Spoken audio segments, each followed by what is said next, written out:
할렐루야 할렐루야 할렐루야.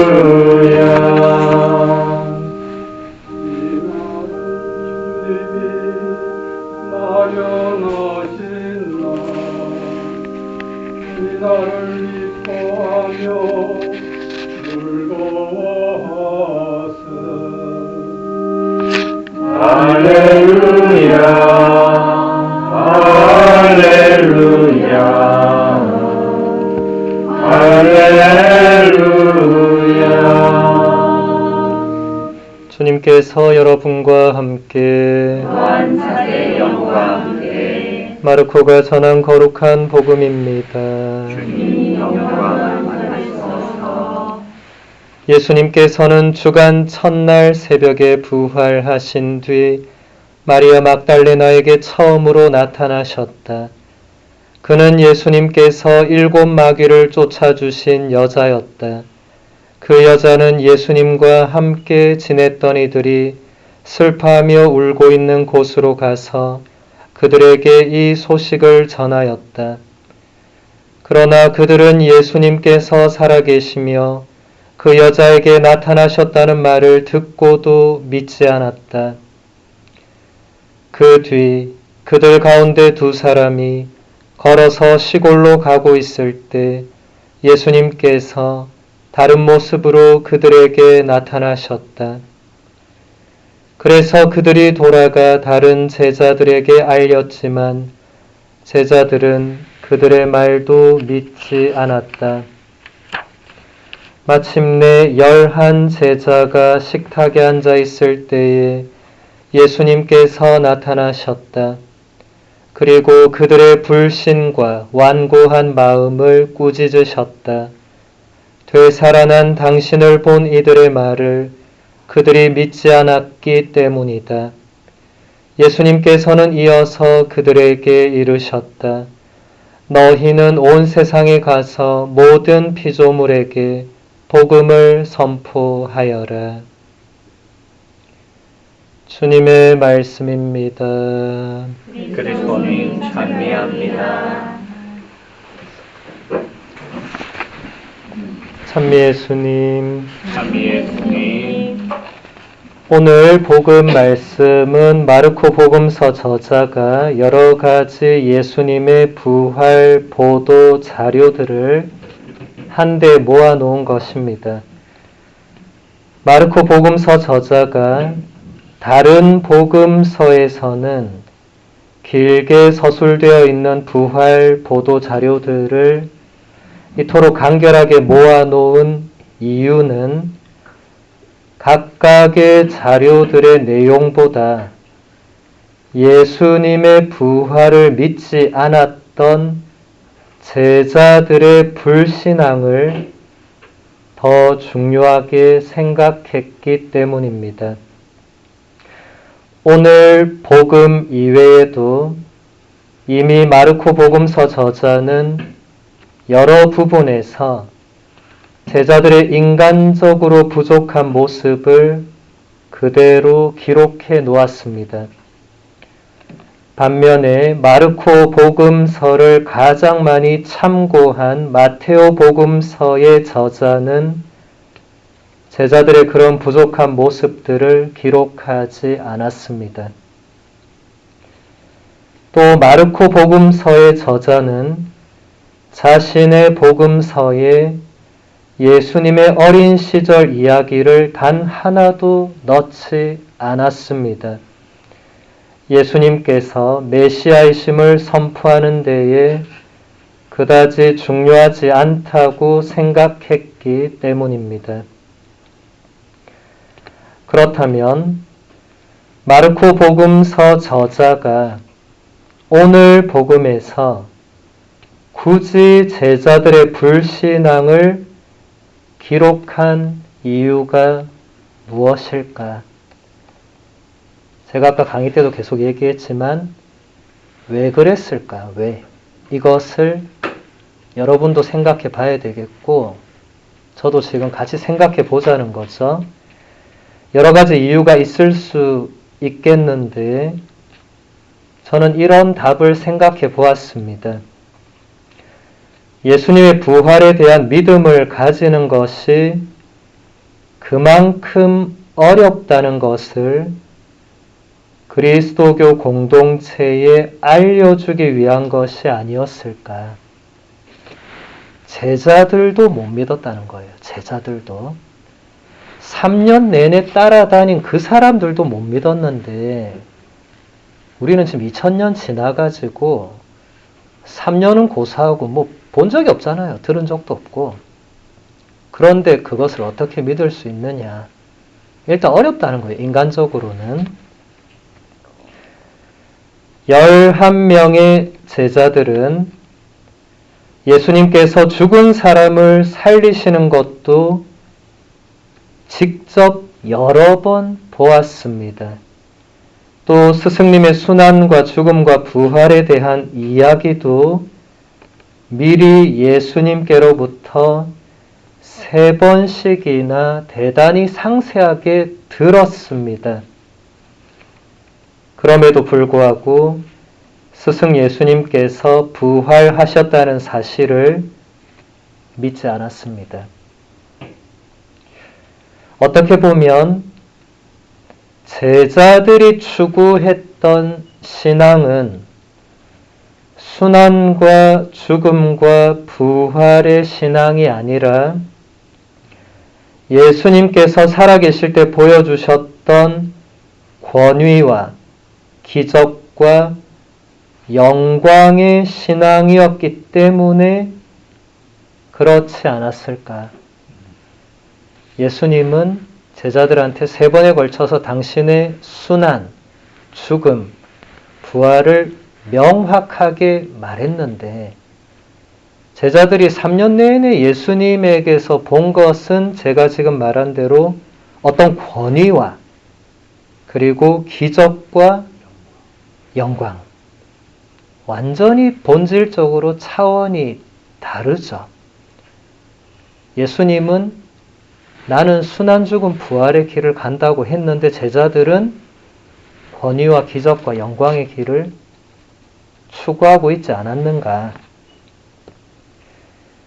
실제로 예수님께서 순환과 죽음을 겪기 위해 예루살렘으로 올라가시는 길에 제자들에게 마지막으로 당신의 순환과 죽음과 부활을 설명하시자마자 제베데오의 2 아들 야고보와 요한이 예수님께 이런 청원을 합니다. 스승님께서 영광을 받으실 때 저희를 하나는 스승님의 오른쪽에 하나는 왼쪽에 앉게 해 주십시오. 다른 10명의 제자는 이 말을 듣고 야고보와 요한을 불쾌하게 여겼다고 합니다. 이거 제 말이 아니라 지금 마르코 복음서 기록을 읽어드린 거고 정말 기가 찰 노릇이죠. 스승님은 끔찍한 고통과 죽음이 기다리고 있는 예루살렘으로 올라가고 있는데 제자들은 누가 영광의 자리에 앉을 것인가를 생각하고 있었다는 것입니다. 마테오 복음서 저자는 제자들의 이런 부족한 인간적인 모습을 덮어주기 위해서 야고보와 요한의 어머니를 등장시킵니다. 같은 본문을 여러분이 집에 가서 찾아보면 마르코 복음서는 그냥 야고보와 요한이 청했다 돼 있는데 마테오 복음서는 찾아보면 야고보와 요한의 어머니가 뜬금없이 튀어나와요. 어머니가 어디서 나왔는지 알 길은 없어요. 그 어디서 나왔겠어요? 마테오 복음서 저자가 의도적으로 어머니란 단어를 넣은 거죠. 그래야 야고보와 요한이 한 게 아니고 엄마가 내 자식 잘 되게 해달라 이렇게 했다 이렇게 본질을 흐린 거죠. 복음서에 그런 일이 실제로 일어난 겁니다. 예. 같은 내용의 루카 복음서를 읽어봐도 이렇게 되어 있어요. 사도들 가운데에서 누구를 가장 높은 사람으로 볼 것이냐 하는 문제로 길에서 말다툼이 벌어지고 있었다고. 어머니가 낄 자리가 아니에요. 어머니가 들어와서 싸울 자리가 아닙니다. 결국 제자들은 스승 예수님께서 가르쳐 주신 신앙의 핵심 내용인 순환, 죽음, 부활, 이것은 전혀 받아들이지 않고 오직 영광의 자리를 차지하는 것만 생각하고 있었다는 증거가 되겠죠. 그런 제자들이었기 때문에 예수님의 부활을 믿지 못했던 것은 어떻게 보면 당연한 일이었습니다. 제자들의 이런 모습은 오늘날 예수님의 제자로 살아가는 우리들의 모습을 보여주고 있습니다. 우리도 많은 경우에 예수님의 순환과 죽음과 부활에 동참하려고 하기보다는 내 방식대로의 신앙생활, 내가 필요한 것을 얻기 위한 기도생활, 내가 더 편안해지고 돈을 더 많이 벌고 더 높은 자리에 앉기 위한 사회생활, 그런 생활을 할 때가 있을 수 있죠. 많을 수도 있고, 예수님의 가르침보다는 내 생각이 우선이고 하느님의 뜻이 나에게 이루어지기보다는 내 뜻이 하느님을 통해서 이루어져야 하고, 봉사하고 희생하기보다는 내 몸이 편해야 되는 그런 삶을 추구할 때가 있을 것입니다. 마르코 복음서 저자는 우리들의 이런 모습들이야말로 부활 신앙에 정반대되는 모습이며 예수님께로부터 꾸짖음을 받을 수밖에 없는 불신과 완고한 마음이라는 것을 우리에게 잘 가르쳐주고 있습니다. 제가 여러 강의에서 여러 번 강조하는 것 중에 하나가 성경을 읽을 때 남의 얘기로 읽어서는 안 된다. 강 건너 불구경하듯이 읽어서는 안 된다. 제자들 이런 모습 보였다고 아이고 이 한심한 것들 이러고 있으면 안 된다. 나의 이야기라고. 예, 내 이야기가 거기 적혀 있는 거라고. 그렇게 읽어야지 아이고 이런 한심한 것들 데리고 다 예수님 얼마나 고생하셨습니까? 그럼 나는 뭐예요? 나는 안 한심하고 대단히 뛰어난 엘리트 제자 1번에 있는 거예요? 그것도 아니잖아요. 아닌데 마치 나는 그런 것처럼 그러고 있다는 거죠. 제자들 우리가 반의 반만이라도 따라갈 수 있겠습니까? 안 되겠죠. 안 되지만 그나마 희망을 가질 수 있는 것은 제자들조차도 부활을 믿지 못했다는데 희망이 있는 거죠. 내가 못 믿는 것은 어떻게 보면 당연하다. 나는 뭐 직접 예수님 본 적도 없고 들은 적도 없지만 그럼에도 불구하고 그래도 믿으려고 애를 쓰고 하는 건 훌륭하죠. 마르코 복음서 저자는 의도적으로 제자들의 그 불신을 복음서 마지막에 넣어놓은 겁니다. 그리고 이건 의도적이라기보다는 실제 모습이기도 했죠. 예수님이 꾸짖으셨다고. 예수님이 복음서에서 꾸짖으시는 장면이 그렇게 많지 않아요. 근데 예수님이 꾸짖으시는 거는 그렇게 하지 말라는 메시지잖아요. 그렇죠? 예. 그러니까 우리가 부활 신앙을 살아야 되는데 부활 신앙을 살기 위해서는 반드시 순환과 죽음을 거쳐야 되는데 우리도 어떻게 보면 그냥 권위와 기적과 영광 그쪽 노선을 자꾸 가려고 하면 아무도 순환과 죽음의 길은 안 간단 말이에요. 아까 강의 때 얘기하다가 이제 사인이 와서 끊어졌지만 마더 데레사 성녀가 갔던 길은 권위와 기적과 영광의 길이 전혀 아니었죠. 그냥 순환과 죽음의 길이었죠. 그게 빛났던 것입니다. 그래서 부활이 이어지는 거죠. 거기서가 아니라 나중에, 그리고 본인은 끝까지 부활의 그 영광을 못 누릴 수도 있어요. 여러분, 성인 성녀가 살아있을 때 성인 성녀 된 사람 봤습니까? 가톨릭 교회는 그렇게 성인 성녀 품에 주지 않습니다. 돌아가시고 바로 성인 성녀 됩니까? 안 됩니다.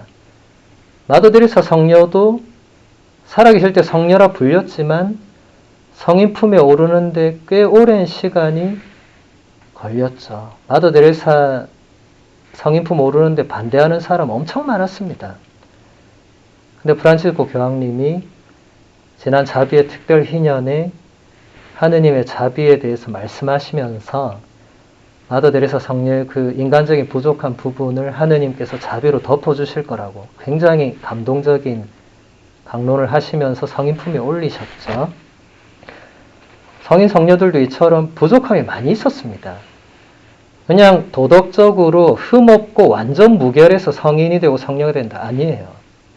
가톨릭 교회는 2000년 동안 한 번도 그런 사람 선발해서 성인 품에 올리고 한 번도 안 그랬습니다. 한 번도. 성인품, 성녀품에 오르는 사람들이 우리가 보기에 저 사람 너무 깨끗하고 순수하고 아니에요.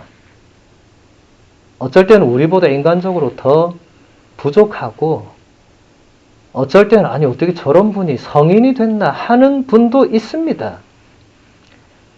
뭐 아우구스티노 성인이나 뭐 위대한 성인들도 그 회개하기 전의 삶을 보면 뭐 우리가 상상하는 이상이에요.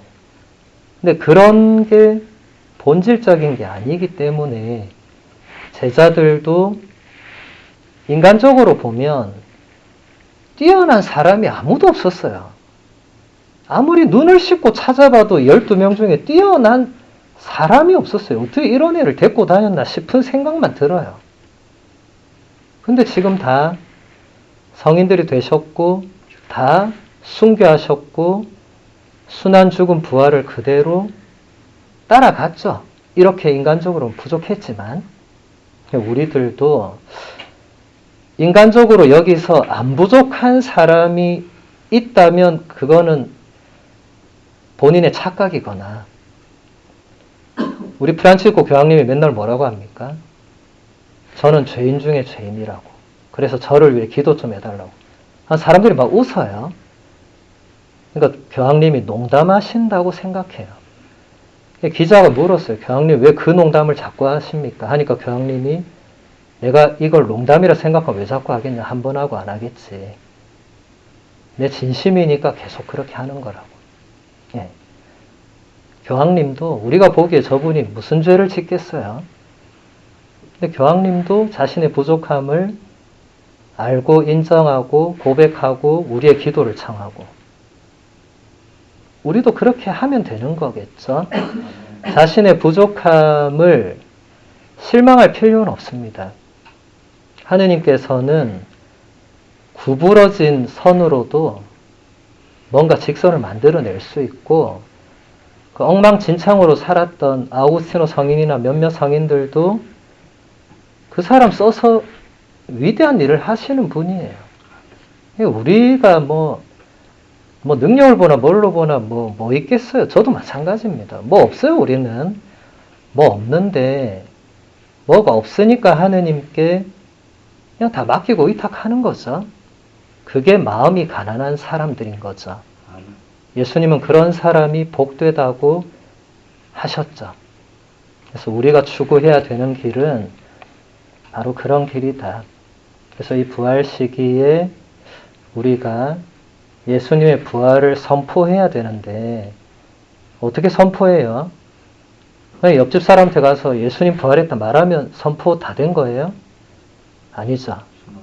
그건 아니고 마더 데레사 성녀가 보여주셨던 혹은 지금 프란치스코 교황님이 잘 보여주시고 있는 그 삶의 모습을 우리가 그대로 걸어가려고 노력하다 보면 빛나게 돼 있는 거예요. 내가 스스로 나를 빛낼 수 없습니다.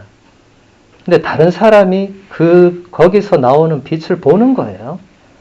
마더데레사 성녀가 살아있을 때 빛나고 없어요. 그 사진으로 봐도 그냥 주름살 투성이 할머니예요. 뭐 빛이 어디서 나요?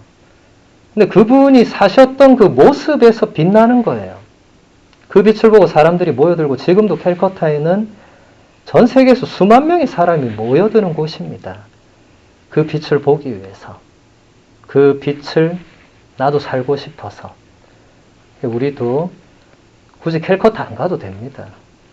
여기서도 얼마든지 그렇게 살 수 있고 각자의 삶의 자리에서 내가 그런 삶을 추구하면 되는 거죠. 부족하더라도 부족하니까 오히려 더 하느님께 도움을 청하면서 앞으로 나아가는 것. 우리 프란치스코 교황님이 가장 자주 말씀하시는 게 이태리어로 아반띠 이 말을 굉장히 많이 써요. 예, 깜미나레 아반띠. 깜미나레 하면 이제 걸어가는 거고 여정이란 단어 교황님이 아주 좋아하시고 아반띠 하면 앞으로 가는 것.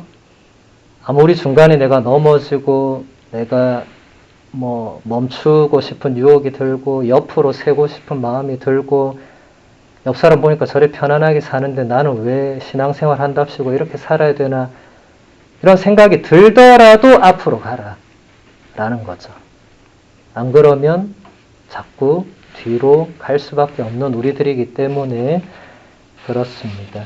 그래서 여러분들이 이 짧은 월피정을 통해서도 다시 앞으로 나갈 수 있는 그런 힘을 얻기를 바라고 또 제자들도 믿지 못했다는 것. 그래서 우리도 때로는 의심할 수 있어요. 의심은 나쁜 거 아닙니다. 의심에서 출발하는 게 신앙의 시작입니다. 아우구스티노 성인은 불합리하기 때문에 믿는다고 했어요. 불합리하지 않은 것은 합리적인 건 안 믿어도 됩니다. 합리적이니까. 내가 이해할 수 있으면. 안 믿어도 돼. 근데 내가 이해가 안 되니까 믿는다는 거예요. 이거는 불신이 거의 깔려 있는 거예요. 나 도저히 이거는 믿을 수 없다. 그걸 믿어야 되는 거예요. 굉장히 모순이고 역설적이죠. 우리 신앙은 언제나 이 모순과 역설을 받아들이는 데 있습니다. 얼마나 그것을 받아들이느냐에 달려 있어요. 말도 안 되는 것을 받아들여야 되죠. 내가 신앙생활을 한다는 것, 내가 하느님의 자녀로 새롭게 태어났다는 것, 말도 안 되는 일일 수 있습니다. 내 꼬라지를 제대로 안다면 이런 나를 받아주신다는 자체가 이건 기적적인 일일 수 있죠. 근데 그것도 받아들여야 됩니다. 하느님이 받아들이셨는데 왜 내가 거부하고 그것도 아닌 거잖아요. 네. 그러니까 우리가 이 신앙의 여정이 하루 이틀로 끝날 거 아니고 이 월피정도 여러분이 이번에 하고 안 할 거 아니고 계속되는 이 여정, 깜미나레. 그러니까 이 여정은 걷는 거예요. 걷는 거.